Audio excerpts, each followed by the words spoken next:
Vamos iniciar o nosso projeto Papo das Águas. Esse é o primeiro episódio e o objetivo desse projeto é discutir o tema água, compartilhar algumas informações com você sobre o tema água, buscando mostrar a grande complexidade do assunto, né? Um assunto tão importante como a água, mas, na minha opinião, ainda muito desconhecido. Então eu gosto aqui dessa imagem, né? Em que busca mostrar a grande integração, né, a interdependência entre esses três recursos: água, alimentos e energia. Então vamos tentar mostrar um pouco, discutir um pouco essas questões ao longo dos episódios desse projeto. Muito bem, quando a gente fala de água, né, um dos desafios aí na atualidade é a falta de água, né, a ausência desse recurso. Outra grande questão da atualidade é a poluição, né, a contaminação dos nossos rios urbanos, né. Nós temos também aí o grande contraste, né. Essa figura mostra um pouco isso, quer dizer, nós dispomos hoje de ferramentas de alta tecnologia de comunicação, mas ainda convivendo com a ausência de recursos básicos como saneamento básico. Outro problema também que nós temos é as perdas de água no sistema de distribuição, né? São índices muito altos. Muito bem, então vamos lá. Diante desses desafios, muitas organizações buscam, né, se estruturar para lidar com essa questão. Então, uma possível situação, uma situação concreta, né? Imagina aqui que você trabalha em uma empresa que depende intensivamente de água nos seus processos produtivos. E devido ao aumento crescente do estresse hídrico na região, a empresa decidiu criar um departamento responsável pela gestão de recursos hídricos, de forma a garantir a disponibilidade hídrica para as atividades da empresa. E imagina que você foi encarregado de montar um mapa de competências para esse novo departamento ou gerência, ou seja, quais os profissionais, que tipo de profissional que deve fazer parte de uma equipe como essa para lidar com o tema água, né? Planejamento de uso de recursos hídricos. Muito bem, essa é uma situação prática, né? Muito possível, muito real nos dias de hoje, né? E aí vem, então, o que fazer, né?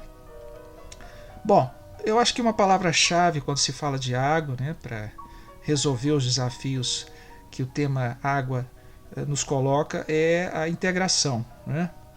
Mas aí, bom, como é que a gente integra, né, diferentes saberes, diferentes competências, né, para, enfim, desenvolver soluções sustentáveis?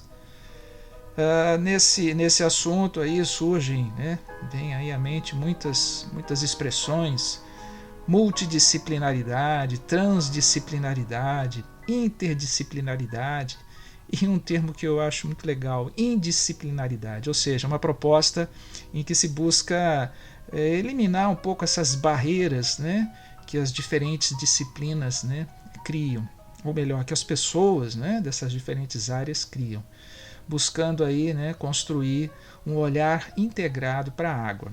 Essa é a nossa proposta.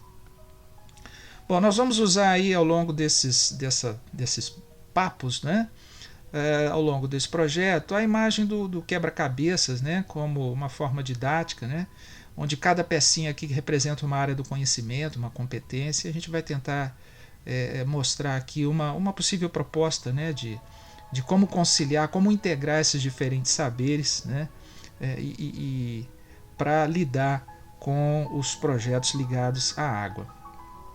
Bom, importante que quando a gente pensa em água, acho muito importante destacar que a gente precisa ter a percepção dos fluxos, né? Quer dizer, todo recurso hídrico ele vem de algum lugar, ele é utilizado, né?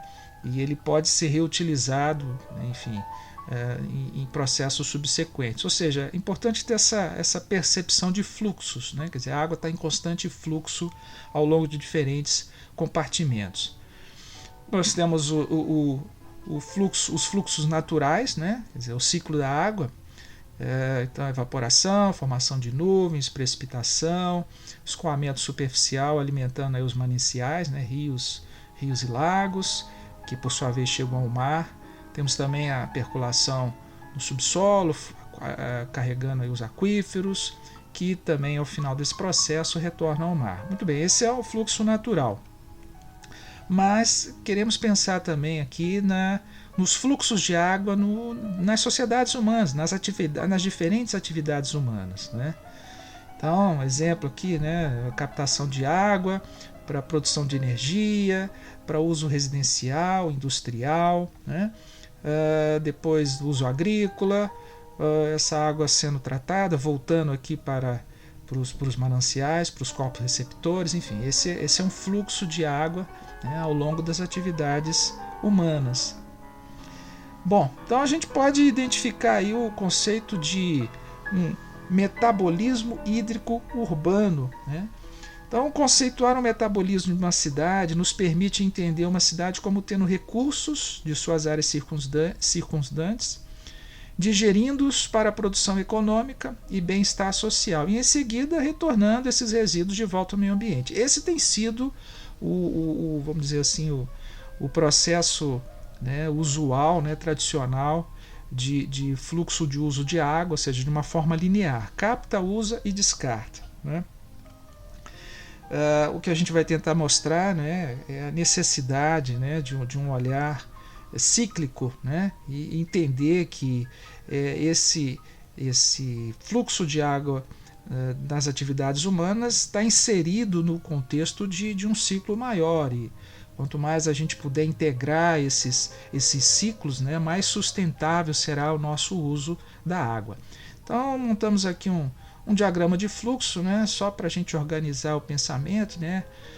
Nas atividades de uso de água nós temos a etapa de captação, análise para saber se ela está adequada para um determinado uso, se não ela precisa ser tratada, se sim ela é utilizada, né. Se quisermos fazer o reuso, né, precisamos, enfim, fazer novas análises, se for possível reutilizar em outros processos ela é reutilizada, até que isso não seja mais possível, né. Então nós podemos pensar em algum tipo de tratamento para um novo tipo de reuso, né?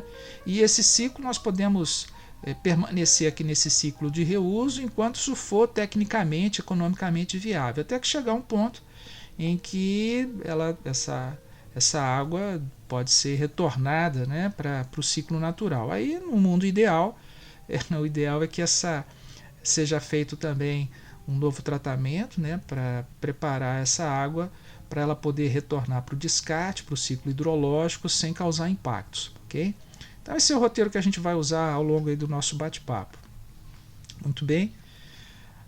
Só que esse fluxo linear, como a gente já disse, ele causa muitos problemas, né? Porque para você buscar mais recursos que são limitados. Então, se a gente conseguir identificar fluxos de recursos que podem ser reutilizados ou processados de diferentes maneiras, né? Podemos tornar o metabolismo da cidade mais eficaz, reduzindo a dependência de novos recursos e o impacto de resíduos. Então, mas como harmonizar esses fluxos, o fluxo natural e o fluxo humano? Então, voltando, vamos montar esse quebra-cabeça com esse objetivo em mente, ok? Utilizando aqui esse guia para montarmos o nosso quebra-cabeça, ok? Bom, então, por enquanto é isso. A gente continua esse papo no nosso próximo Papo das Águas, ok? Um abraço, até a próxima.